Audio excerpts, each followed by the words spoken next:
Sunt George Enescu, mă cunoaște toată țara. Pentru ce nu mă știu, sunt băiatul cu vioara. Mândria României, sunt cu 2 rapsodii. Mai am încă o suită și mai multe simfonii.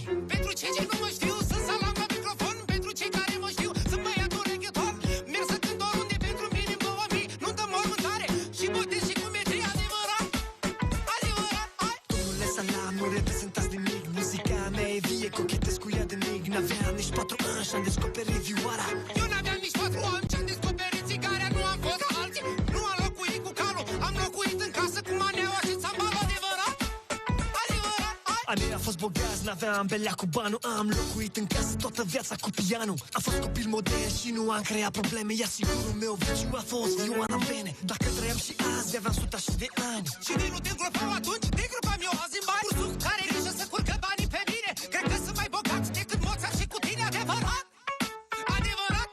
Am conservatorul și săptămâna la cină. Mergea să cânt la pele simfonii pentru regina. Mulți spuneau de mine că fac muzică de vis.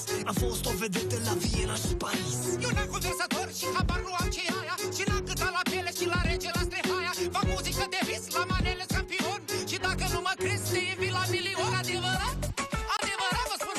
Adevărat, adevărat vă spun. Sinfonia mea e pâinea lui Dumnezeu. Și dacă nu mă crezi, poți veni la Ateneu. Ai să vezi acolo, multă lume ți va spune că ce cânt eu e într-adevăr minuni. Te crezi tu tare șmecher, dar te rog eu nu mai spune că ești tare minuni, că eu știu chiar